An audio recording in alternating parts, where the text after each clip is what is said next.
Welcome to Live Courageously, the podcast show number 9 of 2022. Wow, time flies. I can't believe this is already my ninth podcast show of this year. I created the podcast show to share the stories of some amazing, courageous friends I'm honored to know and have in my life.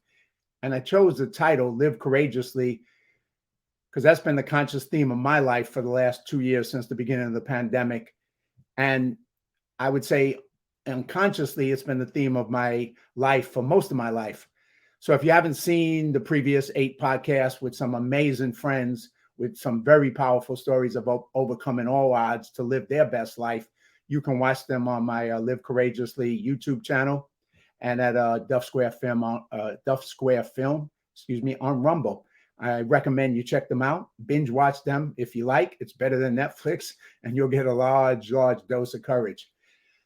This show is about fear over faith, or faith over fear. And fear is just a reaction, but courage is a choice.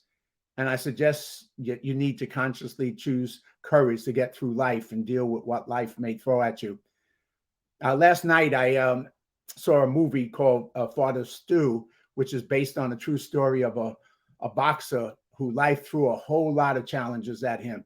And yet somehow he found the courage to persevere and to make a difference in his family and in the community and his life. And it's a movie well worth checking out because it kind of echoes and amplifies this message of live courageously.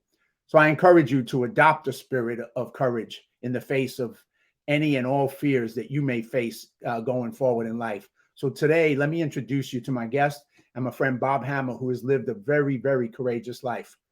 Bob is a veteran undercover FBI agent with 26 years of street experience. He worked organized crime, gangs, terrorism, and child exploitation.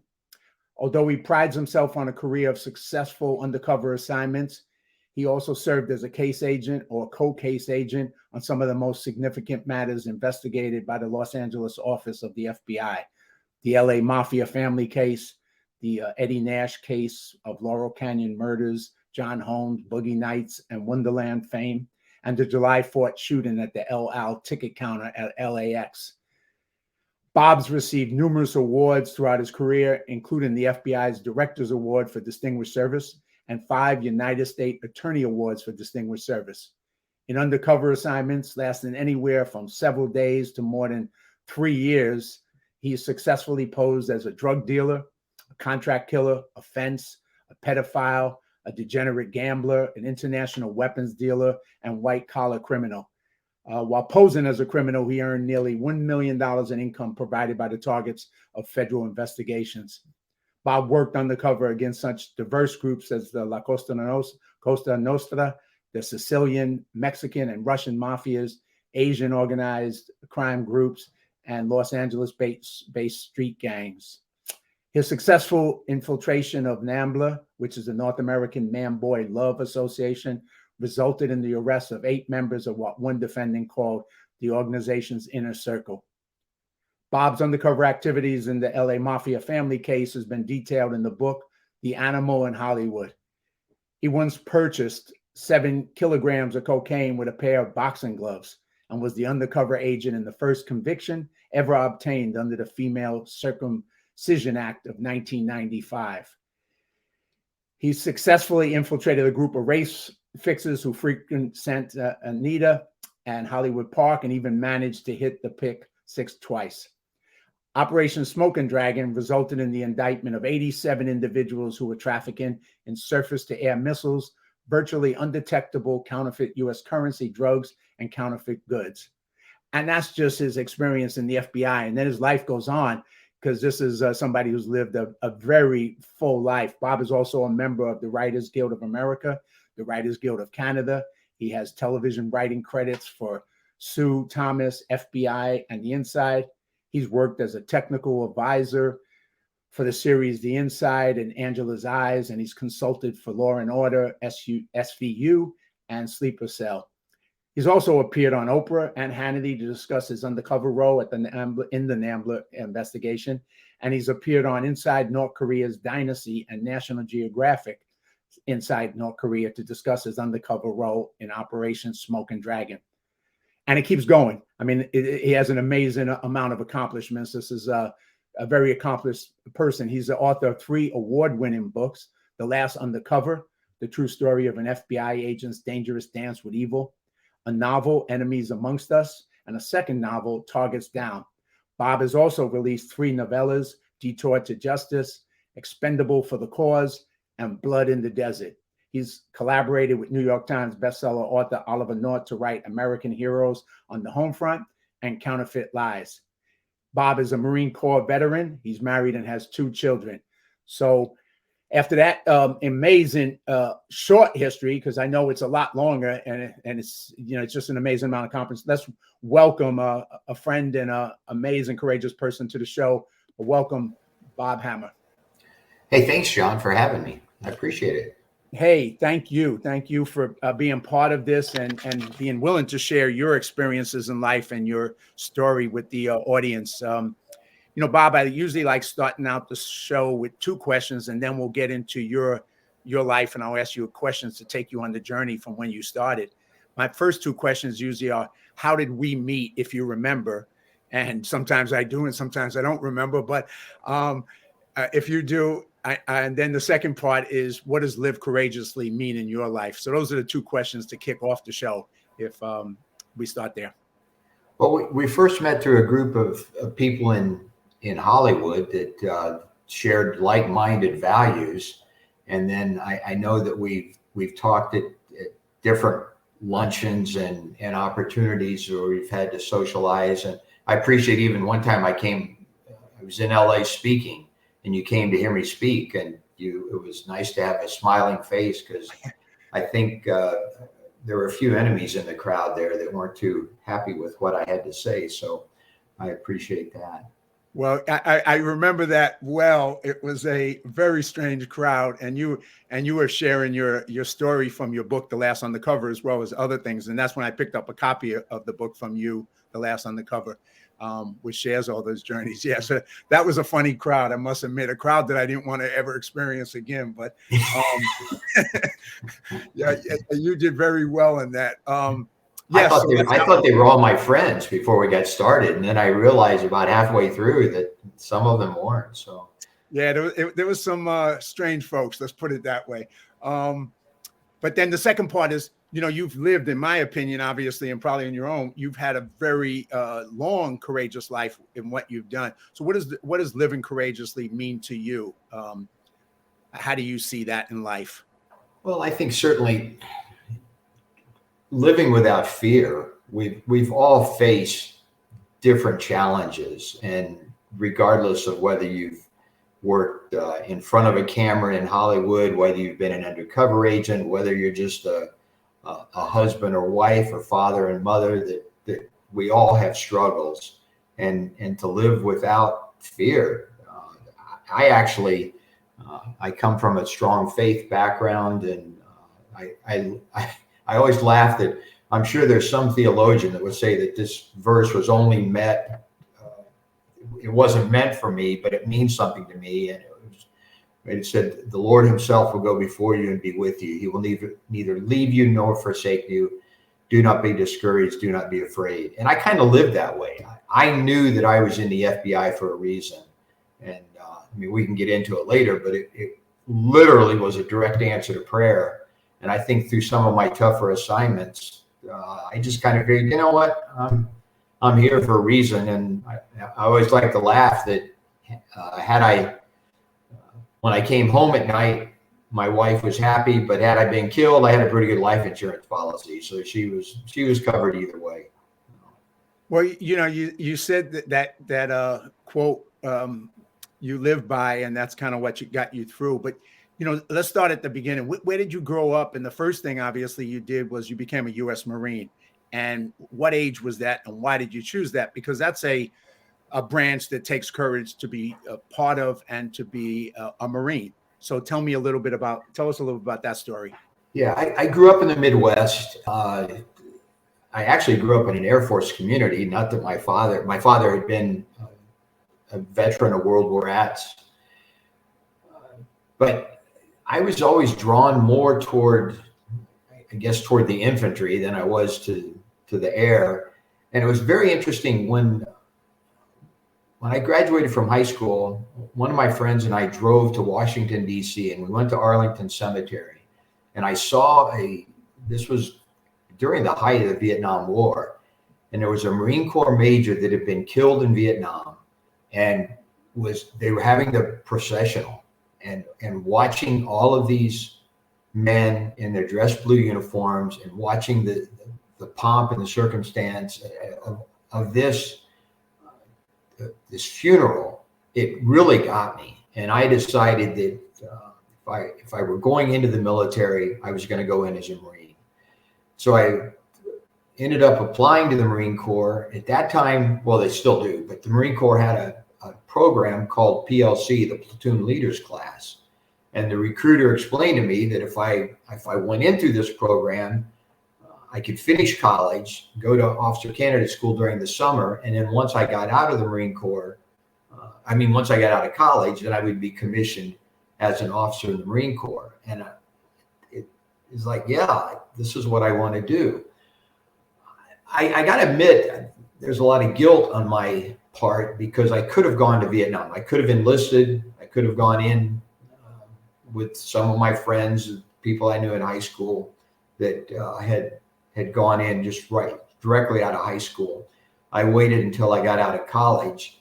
By the time I was commissioned, the Marine Corps had essentially pulled out of Vietnam, and the officer candidate selection officer, the OSO, came to me and he said, "Hey, have you ever thought about law school? Because we need lawyers. We're 110 lawyers short right now in the Marine Corps. And you're a political science major. Have you ever thought about going to law school?" And I said, "Yeah, I have thought about going to law school. And besides, what do you do with a political science major?"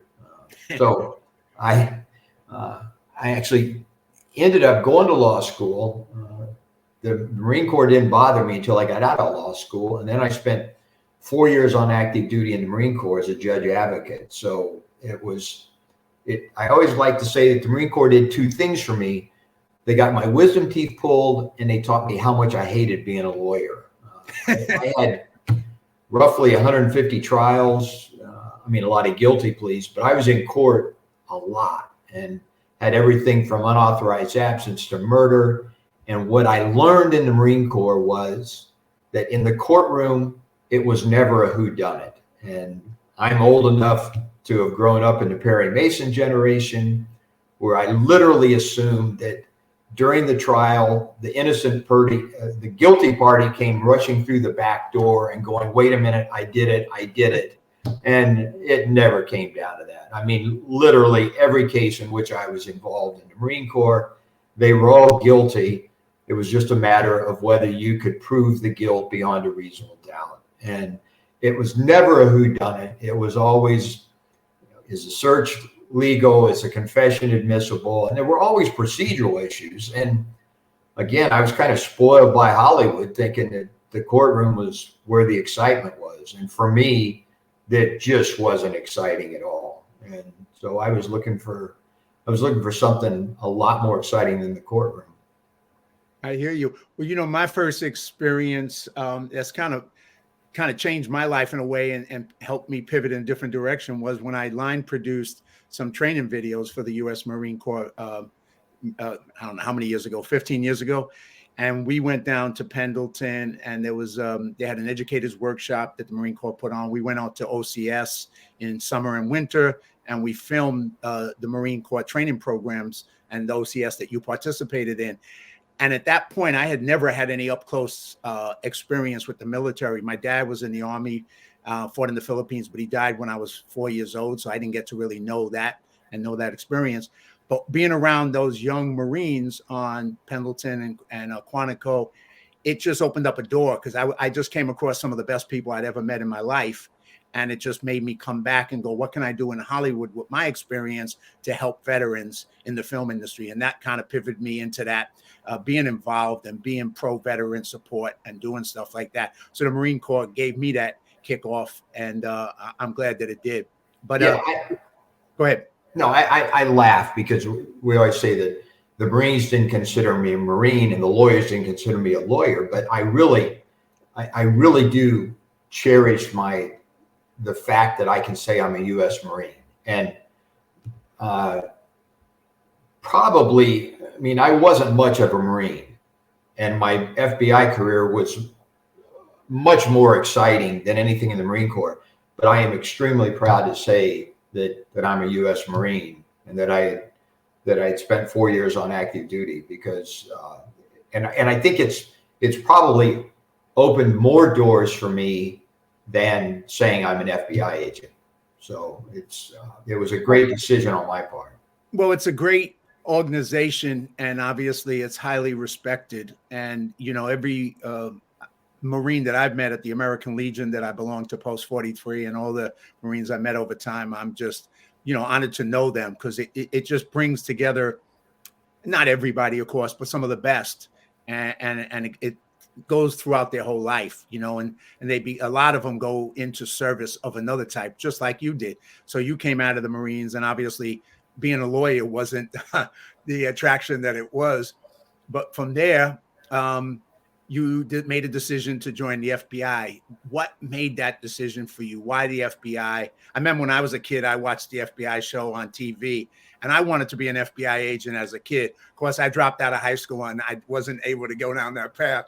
But what was it that got you to kind of want to go in that direction? Well, you're right. I mean, again, Hollywood had a huge influence, and I used to watch the FBI and Ephraim Zimbalist Jr. and all of that. So there was, in the back of my mind, there was always that interest in the FBI. I knew at the time that the FBI was extremely interested in lawyers and accountants. So here I had a law degree. I had applied to both the CIA and the FBI. And I really thought I was going to get into the CIA.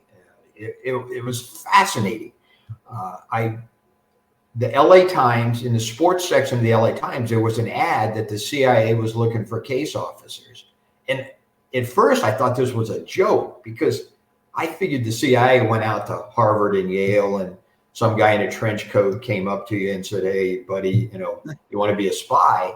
And I answered the ad and went down. I was stationed at Camp Pendleton at the time, which is outside of San Diego. Went down to the federal building in San Diego, went into this relatively small room with only 2 pieces of furniture, 2 chairs. That was the only furniture in the room. And I walked into the room, nobody was there. I sat down. All of a sudden, this guy walks in, and he's got a scar from ear to ear. And I am thinking, this is so exciting. This is cool. I don't know. This is the kind of excitement I'm not finding in the courtroom. And this guy has my attention. And to this day, I couldn't tell you what that guy looked like other than that scar. It may have been a fake scar. He may have got hung up in a clothesline playing flag football when he was 8 years old. But, you know, this guy had my attention. And we had this initial interview. It went well enough that the next thing I know, I get plain bond piece of stationery to my home address saying that you've been selected for the next round of interviews.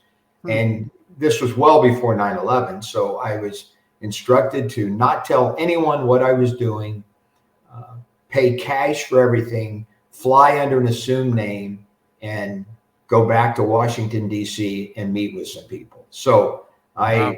I didn't tell I just told my wife I was going back to DC. I was in the Marine Corps, so she just figured it was something with the Marine Corps. I told the Marine Corps I was taking a couple of days to leave. I flew back to DC, met with some people, took an awful lot of tests. I mean, it was geography tests, general aptitude tests, language aptitude tests. I was taking all these tests, and I was doing fairly well. And at the end of the day, they kind of gave me a rah-rah speech and said, "You may hear from us again." So I head back to Camp Pendleton. I'm back in the courtroom, get another letter, plain bond stationery, come back for the second round of interviews. Again, pay cash, fly under assumed name, don't tell anybody. I head back for the second day. I'm going through more testing. At that time, the guy said, "You're doing well. You can tell your wife, but nobody else what you're doing." So I came back and I said, "Debbie, I think we're going to be spies. I have to tell you what I'm doing. How old were you at the time? I was 28, 29. Okay, Yeah. so this was Yeah. pretty exciting stuff. Oh yeah, yeah. I mean, this was James Bond stuff. That's right. So, and then I got a third letter. So I went back a third time. Now, this is the one that hurts. I go back the third time. I've taken a psychological exam, and they grade you from a 0 to a 10. And I'm sure if you have psychologists that are watching this, they can tell you exactly what that test is. But they score you from a 0 to a 10. And a 10 has to be constantly surrounded by people. And a 0 could live the rest of his life on a deserted island and be perfectly content. I skewed my answers a little bit because I assumed they were looking for some guy that they dropped behind enemy lines. He stayed there for 3 months. Then he killed the third world dictator and they extricated him by a helicopter. A little Hollywood version. Yeah, yeah. Again, you know, Hollywood has had a huge impact on my life. Sure. So then I go in, the psychologist looks at me and he shakes his head and he says, I've never seen a 0 personality. And so my wife reminds me that I apparently the only person ever declared a 0 personality by the federal government. Well, it turns out that they didn't like lawyers and they didn't like 0 personalities. And I got rejected by the CIA. And it was, wow. Boy, you talk about the bubble bursting and the air going out of your balloon. I had applied to the FBI. The FBI had said, I took the written exam, I took the oral exam, I did very well. I was on the list to be hired and they had a hiring freeze. So they announced that they were having a 1-year hiring freeze in the FBI. I was getting out of the Marine Corps. I wasn't allowed to stay in because I had a reserve commission. So my 4 years were coming up. I didn't want to remain a lawyer. If I did stay in, I had to remain a lawyer. They wouldn't allow me to change my military occupational specialty. So I'm getting out. Now, the CIA has rejected me. The FBI is on a 1-year hiring freeze. I applied for a job in Los Angeles. I was accepted for that job. I still, to this day, can't tell you what the job was. I just kind of turned on my 0 personality in the interview, and the guy hired me. It's a Monday night. Friday, I am getting out of the Marine Corps. Friday is my last day of active duty. And I was discouraged. And that night I prayed. I'm sorry? Were you at Quantico or Pendleton? I was at Pendleton. I was at Camp Pendleton. Yeah. Uh-huh. So that night I just prayed. And I literally, it was just a conversation with God. I said, you know, we tied. You're going to get more money if I take this job up in LA, but I would prefer that to get the job with the FBI or the CIA. John, the very next morning, the phone rings and it's the FBI. And they said, someone just dropped out of our September class. Can you be back to Quantico in 30 days and become an FBI agent? And clearly an answer to prayer. Wow. And they didn't know that I was getting out on Friday. So sure. I mean, it was an answer. And then throughout my career, when I was facing some pretty tough times, I thought, you know what? God wanted me in this spot for a reason. And I'm in the FBI for a reason. So I never looked back. Once I got involved in the FBI, I never looked back. I knew that was where I was supposed to be. And fortunately, we'll get into a little later, but I gravitated to undercover work, and that's where I found my niche. Yeah, we'll definitely got to get into that. I wonder, what you just said about the prayer and it happening kind of echoes, and it's kind of interesting. I watched it last night, the movie Father Stu. I don't know if you ever had a chance to see it, but if you do, I'd love to see what you think about it. But it's the same thing. It was just like, he found his calling. It unexpected, all those kind of things. And he prayed and the prayer was answered, but not in the way he expected. And yet it took him on a journey that was his purpose and mission in life. So kind of echoes what you're saying with, you had that prayer and then the next day you're being asked to come down to the FBI, which is where you wanted to be. So that's pretty amazing. So you get down to the FBI, and how does that journey start for you? And how do you get to the point where you get to do the stuff you really loved and go undercover? Tell us a little bit about the journey. Yeah, so now we go back to Quantico, which is where the academy is, the FBI Academy. Now, I'd already spent 12 weeks of Officer Candidate School there, 6 months of the Marine Corps Basic School, so I'm pretty familiar with Quantico and love the area. And I can share this in typical government fashion.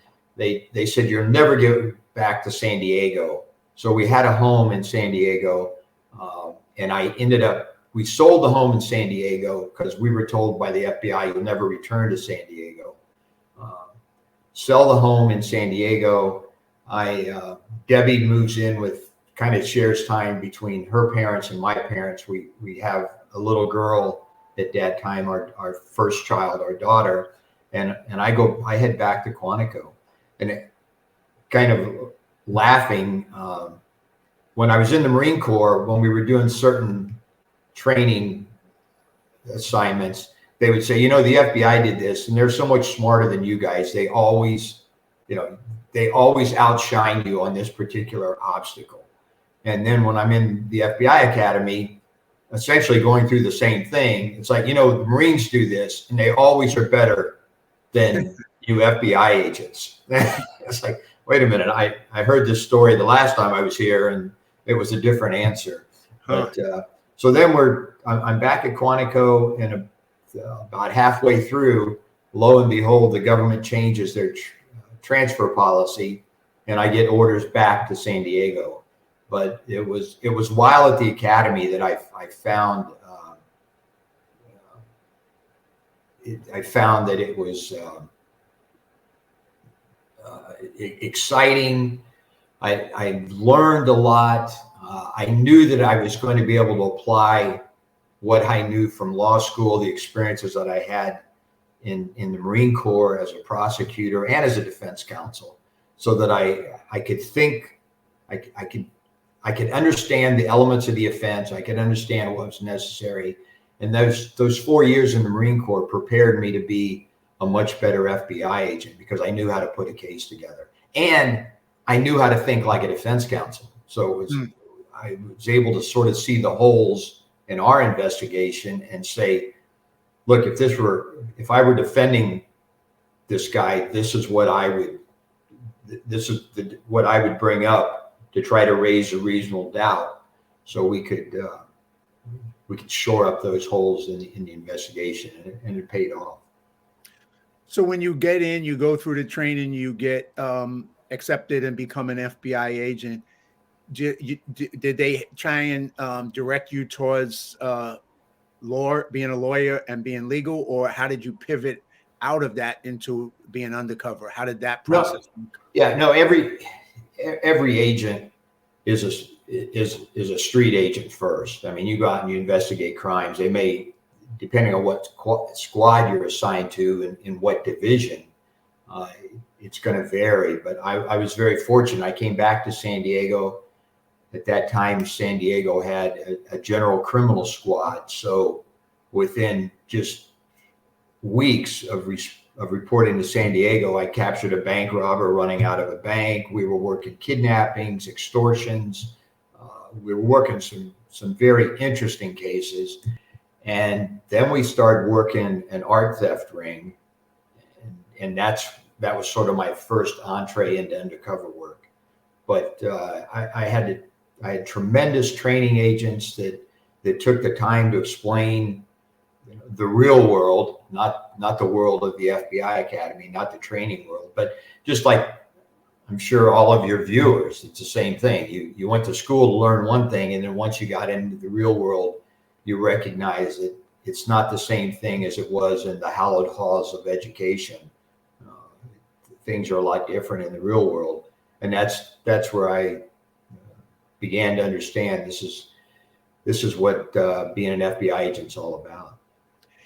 But tell me about, Bob, tell me about your first time going undercover. Was there any fear on your part, any trepidation? Because here, you have to you have to act. You have to act a character that you're not, right? And that's, you didn't get trained that in the Marine Corps, and you didn't get trained that necessarily as a lawyer, maybe a little bit, but you had to take on a character's identity to be undercover. So what did that feel like the first time for you?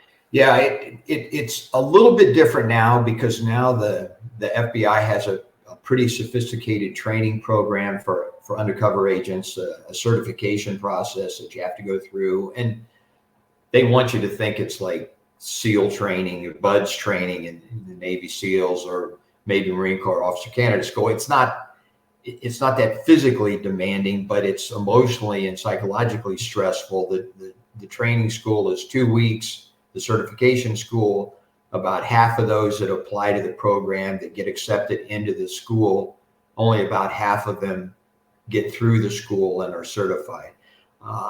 When I went through, it was a lot different. In fact, it was literally, hey, we need somebody to be an undercover agent. We've got this thing going. Does anybody want to do it? And again, John, it comes back to Hollywood. I was a James Rockford fan, Rockford Files. I think that was the best training I had to be an undercover agent, was just watching James Garner as Jim Rockford lie his way through every situation. And I recognized that God didn't give me a whole lot of gifts, but he gave me the gift of deceit, and I could be a pretty good liar when it came down to it. So we were working an art theft ring.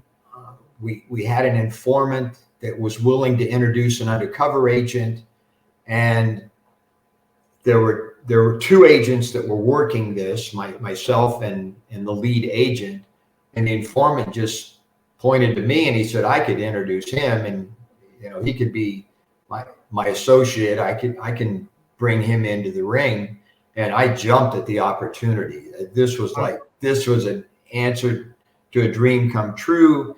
I had only been in the Bureau about 6 months. Now you have to be in, I think, 2 or 3 years before you can even go to the undercover certification school. But I had been in less than 6 months. It was kind of helpful for me because I didn't have that FBI mentality. I didn't talk like an FBI agent. I still sort of talked maybe like a Marine, but more like a civilian. And it worked out. It worked out well. So I had my very first meeting with the target of our investigation. And I know most of your viewers have been pulled over by a cop, and you know how you get that adrenaline flowing through your body and you reach for your wallet and you're trying to pull your license out and your hands are shaking and everything. Well, my knees were shaking, and it wasn't fear, it was adrenaline. And my knees are just shaking, and I'm going, God, don't let them see the knees because they're going to know something's wrong. Oh, I walked into this meeting. It was an innocuous meeting. We didn't talk about anything criminal as much as we just sort of as, howdy, how do you do? A little bit of background. Yeah, this guy was selling stolen paintings, and I had some money and was willing to buy some stolen paintings. And we hit it off. And he was a runner, and I was a marathon runner. So we kind of talked about running, and we connected in this way. And I walked out of that meeting with such an adrenaline high that it was the most exciting time, that adrenaline high. And I spent the rest of my career sort of like chasing that adrenaline dragon that I had now. I'm chasing the dragon the rest of my career, trying to recreate that excitement. And did you, on many of the times, did you recreate it, or was it obviously the first time special in life in general? But did you find a way to at least come close to recreating it? Yeah, I did, but I found myself doing goofy things, trying to recreate it. I mean, just like I would see how far I could push the envelope without getting caught.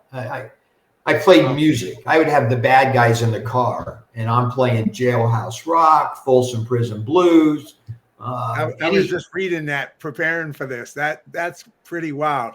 Yeah, I mean, it was. I would do anything that I could to try to to try to amp up the adrenaline to make it, how far can I go? I actually had a prosecutor one time tell me that I got to knock it off because I was given clues in every meeting to, and he said, you're making people look stupid. And I said, yeah, but it's kind of fun. One of my favorites was I'm a country fan, so I love Charlie Daniels, and he had a song called Uneasy Rider. And if anyone remembers the song, it's this long-haired hippie goes into a redneck bar and gets challenged and ends up kicking Green Teeth in the shins. And the line in the song, and I've got it cued to the car. So I've got an international arms dealer getting into my undercover car 6 different times. He gets into the car. And the first line you hear on every undercover tape is Charlie Daniels saying, don't you know that this man's a spy? He's an undercover agent for the FBI. And they never caught on. But I just... Wow, you definitely like to push the edge, didn't you? That's for sure. Yeah. So. Well, Bob, we're going to have to go. Obviously, you have so much, and 1 hour is never going to cover it. But before we get into the writing and you pivoting and telling the stories in as an author, in Undercover, what are some of the more best parts of what you accomplished, or cases that you really feel like you really did some really good work and you were able to bring the bad guys at least to justice? What are some of those that you're the most proud of? Hey, one thing, John, I want to apologize. I know people are sending some questions. I don't have my glasses on, so I'm probably not answering their questions. No, that's all right. I'm just sharing them so they're online, because sometimes in the past I would answer questions, but then that deviates away from me having time with you. So unless I can find a way to get to it, I'd rather just keep going with you. Okay. Well, I think the case that I guess you could say I'm most proud of. I mean, I had some really great cases. I was blessed. I mean, I always say that I never had a midlife crisis. I just became a different person. If I got bored being Bob Hamer, the FBI agent, I became Bob Hamer, the contract killer, or Bob Hamer, the international arms dealer. But my most difficult case really wasn't my most dangerous case. I mean, I've been shot at, I've shot people, but I infiltrated a group called NAMBLA, the North American Man-Boy Love Association. And it was a group of men that are sexually attracted to little boys. I got involved in that group. We ended up convicting 8 members of the group's inner circle. And I don't know what the status is now, but they filed affidavits against me saying that I had violated their First Amendment rights of association. And now because of my infiltration, they weren't allowed to meet. But clearly that was the case in which I guess you could say as an actor, I extended myself playing this person that was sexually attracted to little boys. That was the biggest stretch in my character. But it was also sort of the most difficult case, because if the bad guy is hiring me to kill his wife or to kill his business associate, he really doesn't care whether I like the NFL or the ballet, whether I'm rich or poor, or whether, what's my favorite movie. He just wants to make sure that I have the capability of killing the person. Well, in this one, in NAMBLA, I realized that it was a completely different mindset than what I had. I mean, one of their favorite movies was Lord of the Flies. It's because it was a bunch of little boys running around in their underwear. One of the guys that we convicted was a dentist living in Dallas, Texas. He used to send out the little mailers that you get, and his was, he likes children and children like him. And he was he did pediatric dental work.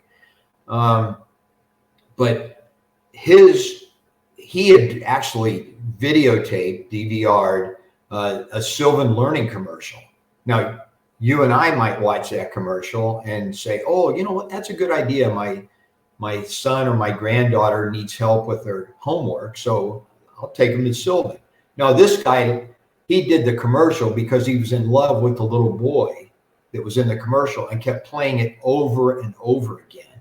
So as a NAMBLA member, I had to begin to think like them. And I had to look at everything through their eyes. I wasn't looking at through the eyes as a drug dealer. I wasn't looking at through the eyes of a contract killer or an international arms dealer. I had to have pedophile eyes looking at them through these eyes. We were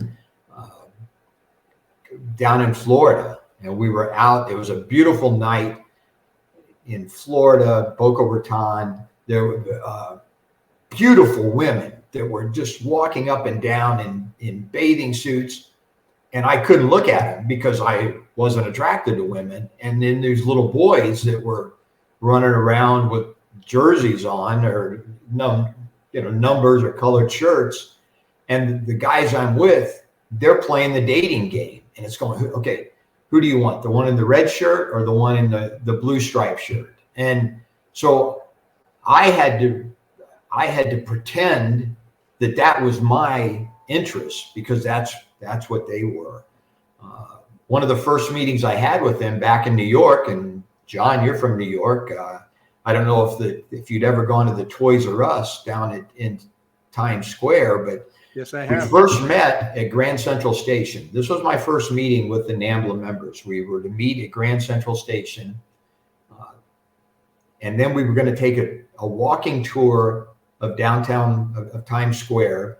And I couldn't understand, but as we're getting closer to Times Square, these guys are getting excited. I mean, this was like you and I have tickets to the SC game, and we're at the Coliseum, and now it's just getting close to game time, and everybody's excited and rah rah and let's go Trojans and all this. And we walk into the Toys R Us, and these guys literally ran to the railing of an indoor 60-foot Ferris wheel.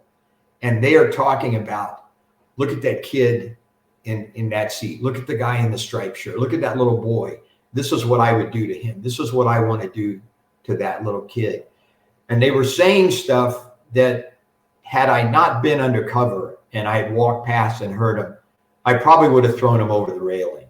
But it was so eye-opening to think that these parents had brought their kids on a Friday evening just to have fun in New York City, in Times Square, at Toys R Us, and these predators are out there at the railing talking about what they would like to do to these children. So when we eventually took down 8 members of the Center Circle, it was satisfying for me. I mean, we got a PhD psychologist that worked at 2 Chicago area hospitals. We got a dentist. We got 3 special ed teachers. We got an ordained minister. We got a personal trainer, and we got a blue collar worker. So, I mean, it ran the socioeconomic gamut. At the Miami meeting, the dentist flew there in his own airplane. I mean, wow. And yet we had guys that were on welfare. You couldn't, there was no box to check off to say, okay, if this guy is this, and this, we know that he's a predator. And most people don't have any real understanding of how evil that is, but how prevalent it is. And, you got up close and personal and having to do it that way. I have some friends. I interviewed a friend who works with this group called CERT Ministries that has been around for many years now, rescuing children from sex traffickers, and some of the work that they've done, and he's done outside of even the U.S., going in and, acting as a buyer who wants to buy children, and hearing the stories personally, Bob, him telling he has to play this role so he can bring these folks down and free these children. But at the same time, his instinct is, like you said, if he could, he would strangle these people in that instant, but he can't. He has to make believe he's a buyer and he wants to buy the kids. And, being able to keep that in check so that you succeed at your mission and your objective is very tough, and it takes a lot. And for you to have done that, I know it was, it had to affect you on a daily basis, because you had to come back and deal with that knowing that you were playing that role to get that objective? Yeah, I mean, it was psychologically, it was my most difficult case, psychologically and emotionally, Right. but not from a sheer physical danger. Sure. I certainly was in worse situations than that. Absolutely. Well, I'm going to pivot a little bit because we're getting time is rolling. So you 25 years in the FBI, and then when you come out, you choose to start writing, and you write both fiction and nonfiction, and you co-author a bunch of books. And I read through some of the credits, but we'll stay with the last on the cover now, and that book. What got you to write it? How did you pivot from being an undercover agent to a writer? And then in that, I'd love to talk about the arms dealing story with the North Koreans, because I think that's definitely Hollywood movie material for sure. But just some of that material. How did you go from you come out, you serve honorably, you finish up, you're in the now you pivot again, and now you pivot to Hollywood, where obviously had a big part of your life growing up. So tell us about that. Yeah, I really had no desire to write. It wasn't like, throughout my whole FBI career, I can't wait to retire and write the ultimate fiction book. But the NAMBLA experience, I needed to tell that experience. And it was as much to get out this whole NAMBLA organization, the boy lover agenda. And for me, it was cathartic to be able to put it down on paper. Ironically, I was fortunate at a Christmas party, my brother's Christmas party. I met an agent, and my brother just said, "Hey, you should meet this agent," and told the agent, "You should talk to my brother. He's had some interesting stories in the FBI." And we were just talking, and this literary agent said, "Oh, have you ever thought about writing a book?" And I said, "No, not really. But if I did, it would be about this NAMBLA investigation." He said, well, why don't you do it? Start writing and get back to me in a couple months. And so within about 4 months, I had the book complete and gave it to him. He said, "Oh, this is going to sell right away. We're going to have a bidding war." Well, we got 24 rejections pretty quickly, and saying, "We don't want to touch this subject. The writing's good, but we don't want to touch this subject. If you throw in some more undercover cases, we would consider publishing." And I didn't want to, I wasn't pounding my chest saying, "Hey, look at me, I'm cool, I'm an undercover agent." But again, it came down to, if you want to get this message out, you're going to have to make it more palatable to the reader. So I ended up putting in a dozen more undercover cases, the contract killings, the drug dealing, some of those things. And then 2 publishers that had previously rejected it read it the second time and said, "Okay, now with these other stories in, we like this." So that's how we got the first book published. And that one was the last on the cover. That was the last undercover, right? Right. Yeah. So, and I was really fortunate. I got to tell you, I hope the book is well written, but I deserve an award for the blurbs, because I had the publisher said, "Look, we're going to publish your book, but you have to have famous people write something nice about the book." And it was like, everybody I know that's famous, I put in jail, and they don't have anything nice to say about me. And so I started thinking, and I reached out to Michael Connelly. Michael Connelly, best-selling author. I thought he lived in Los Angeles because Harry Bosch is set in Los Angeles. Everything he writes is set in Los Angeles. Turns out he lived in Florida. He'd been in LA before, but I got a hold of him through his fan club. He read the book, wrote a very nice blurb about the book. Vince Flynn, one of my favorites. I don't know if any of your viewers watched or read any of Vince Flynn's book. The nicest compliment any agent ever gave me was, he said I was an old, ugly domestic Mitch Rapp. And Mitch Rapp is a CIA contract killer. And I said, "Look, I'll take that." Mitch Rapp that's a great compliment, and I will accept that. Well, Vince Flynn wrote a very nice one. And then Ollie North, my publisher, we were trying to figure out who I knew that was famous, and I didn't know anyone. I said, look, you're Ollie North's editor. I was a Marine. He's a Marine. Maybe he'll say something nice. And he ended up writing a very nice blurb. Well, then he started a publishing imprint called Fidelis and contacted the editor and said, does Bob write any fiction? And because we're trying to put together some men's fiction books. So it was like, yeah, okay. If Ollie North wants it, I'll write fiction. So I wrote a couple books that his publishing house published. And now I've been really blessed because I've written 3 books with Ollie North. So I wrote a book called American Heroes on the Home Front, which is about the wounded guys that I've met. Once my first book came out, The Last Undercover, I went down to Balboa Hospital, the Navy hospital in San Diego, and would go into the rooms and meet these guys who had just come back from Iraq and Afghanistan and was giving out books. And then we wrote this book, American Heroes on the Home Front. And then I've written 2 novels for Ollie. Our next novel comes out in August called A Giant Awakes. And gee, it's about an undercover FBI agent. I don't know how we ever came up with that idea, but he's targeting a Chinese spy that's operating out of Los Angeles.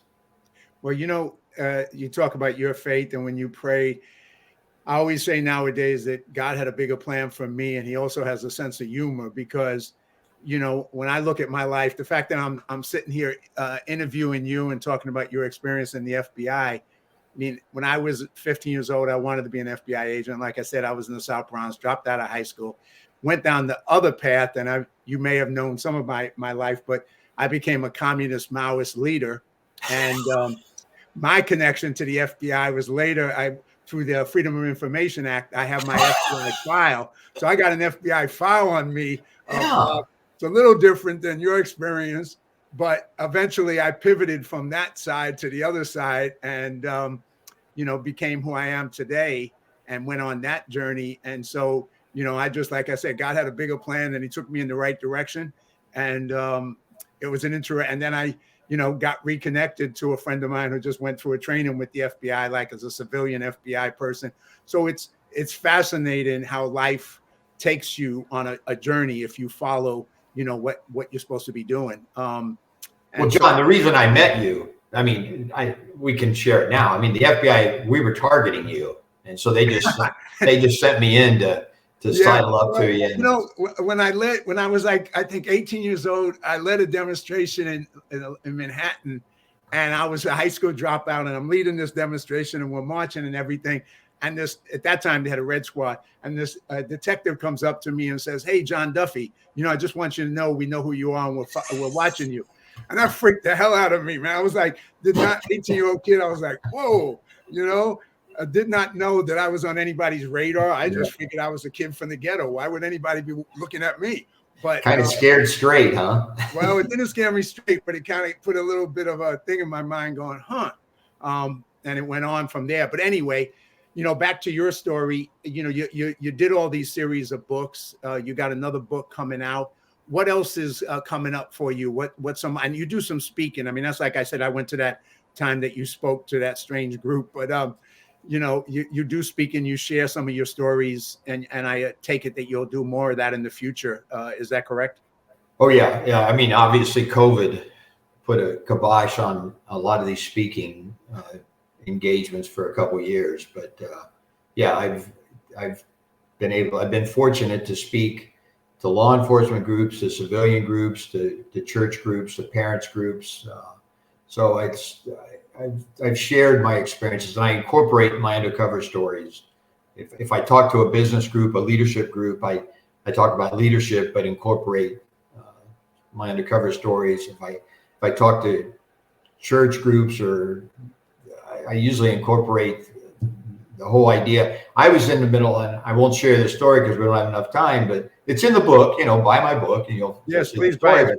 I'm in the middle of a $500,000 heroin deal at the LAX Hilton Hotel when a couple that I lived with 10 years earlier walked in to the lobby of the hotel just as the bad guy said, my partner's in the lobby. He's got a gun. If anything goes wrong, you're the first person we're going to kill. So fortunately, she had prayed. And when the pilot said, we're about to land in LA, she just prayed. She said, God, I hope you'll watch over Bob and protect him, because I know he does some dangerous things because he's an FBI agent. And you wouldn't believe this. If someone, because of your Hollywood experience, if you saw this in a movie, you wouldn't believe it. If you think, wait, you can't do coincidence to advance the plot. Well, this was a coincidence. They had walked into the lobby just after I had flashed $500,000. And fortunately, the woman saw this and saw me, and I kind of gave her this look that this is not the time for grips and grins. And she and her husband walked off in the opposite direction. Within a few minutes, 2 kilos of China white heroin showed up, and we arrested 3 international heroin traffickers. But wow. It was a close call. I was wearing a microphone right here, and literally you could hear my chest thumping when she walks into the lobby. Well, I'm going to put up on the screen right now. These are just some of your books. The Last Undercover, Born on the 5th of July, Detour to Justice, and The Giant Awakes.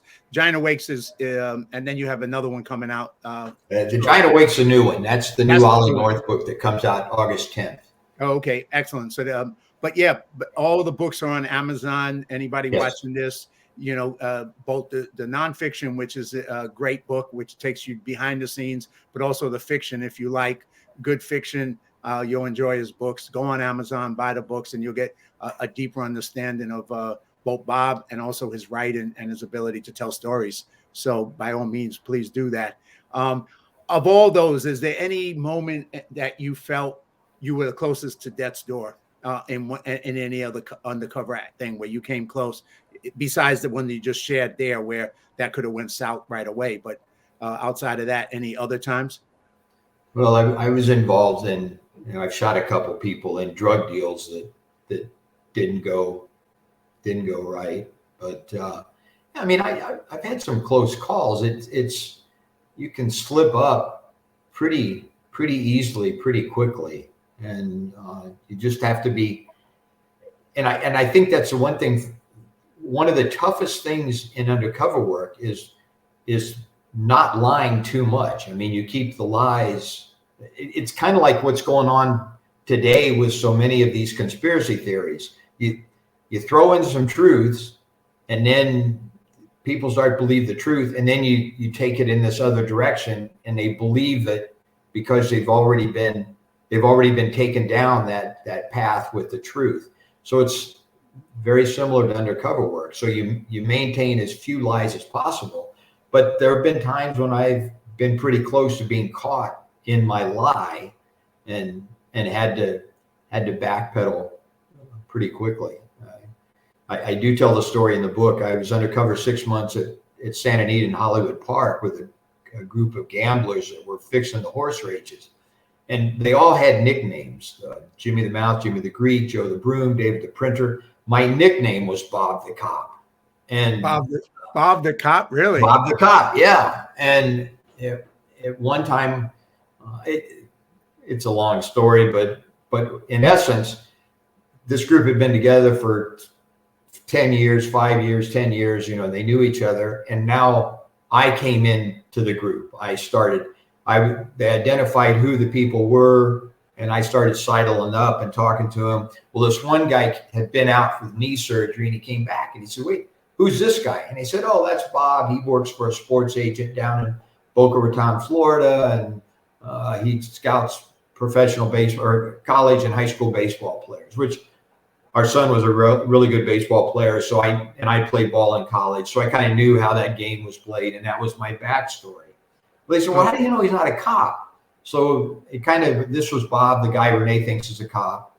And then it just got shortened to Bob the Cop. So it was.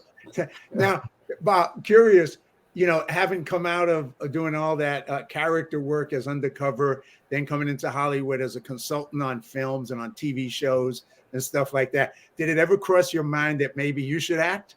Was that even Oh, a thought? Because I'm going, this is true. I'm a great liar, but I can't memorize. If you force me to sing a song right now, I probably have heard the national anthem 1,000 times, and I'm not sure I can sing it unless I'm singing along with someone. So I've tried the acting, and I can't memorize a line. So that just wasn't. I'm pretty good on my feet, and I'm extemporaneous. But when it comes to memorizing, I'm not very good. That wasn't your path in life. Well, you've accomplished a much more. I'm not sure you needed acting, quite frankly. You did much better than being an actor in all the endeavors that you've had in life. So, just to finish up, any message you would have to people about life, the things that you learned in the Marine Corps, in the FBI, in your writing and your speaking. What's kind of the message? We started the show with Live Courageously. What are the message people could take away from your life, and what you would tell people as to how they could live a better life? I'm not going to say this is how to live a better life. I worry now about the direction that this society is going, and particularly when we talk about children, and how I feel as if we are destroying our children's childhood, and we're not allowing them to be children. And you have people that want to legitimize pedophilia. There's a movement within the psychological community to normalize pedophilia. And when I talk to parents groups, I think in terms of acronyms. The Marine Corps taught me to think in terms of acronyms. And I want to leave your viewers with this acronym: ACT. And affirm, communicate, and trust. And children that are affirmed, that they believe that they are loved by their parents, that they are valued by their parents, by their family, by God, those children are less likely to fall prey to a predator, because these predators, they target the child that is seeking the father figure. These predators target the child that needs an adult in their life. So if you affirm your child and they feel valuable, it's less likely they're going to go down that path. C is communicate.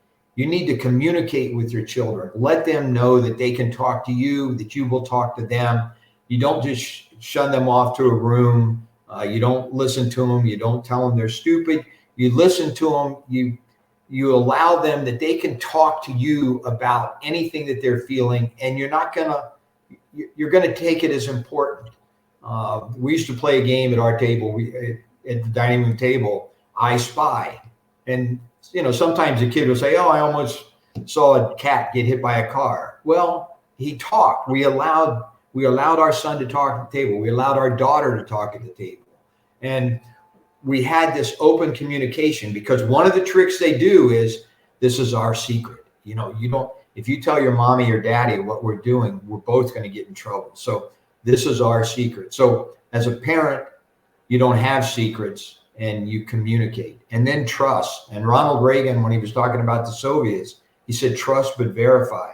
But as a parent, I want you to trust that inner feeling that when something isn't right. When maybe somebody is saying the wrong thing, or looking at your child in a way that that many of us, it's wrong, but you can't really put a pinpoint on it. So trust your gut, but also trust your child's feeling. I mean, he may not want to sit on Uncle Charlie's lap, and it may be because Uncle Charlie's got bad breath, but it really could be because Uncle Charlie has done something inappropriate, and your child can't articulate what that is. So trust your instincts and trust your child's instincts. So act. Affirm, communicate, and trust. Because if you don't act, I guarantee you there are predators out there that will.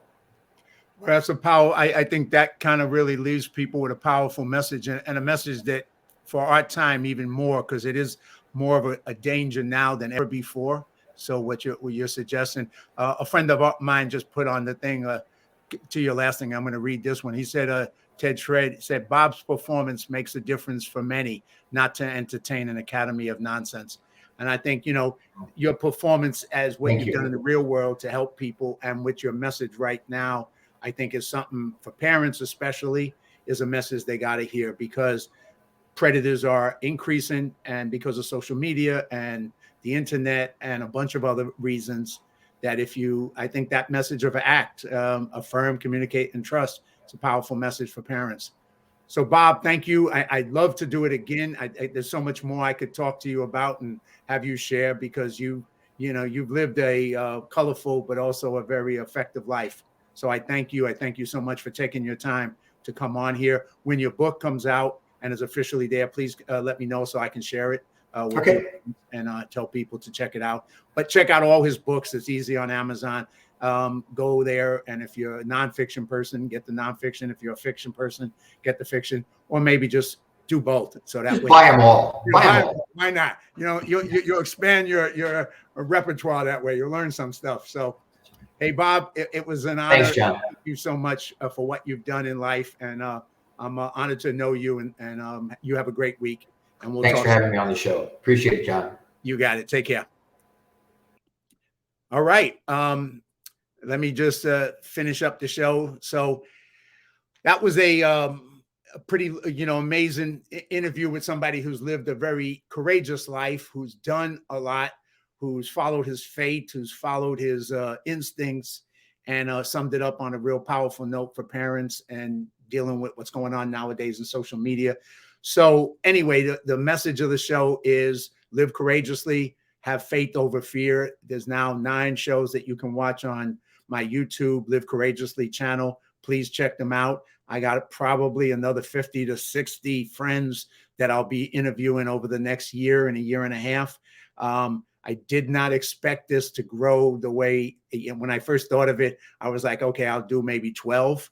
Now I'm like, I just have too many amazing people. And Bob is one of those people who is been a servant of the people by what he's done in the military, what he's done as an FBI agent, and what he's continuing to do with his speaking and with his writing. So honored to know him. Thank you, everybody who's watched this live and everybody who will watch it on replay. Have a great day, and see you next Sunday at 12 o'clock when I have my next guest. God bless.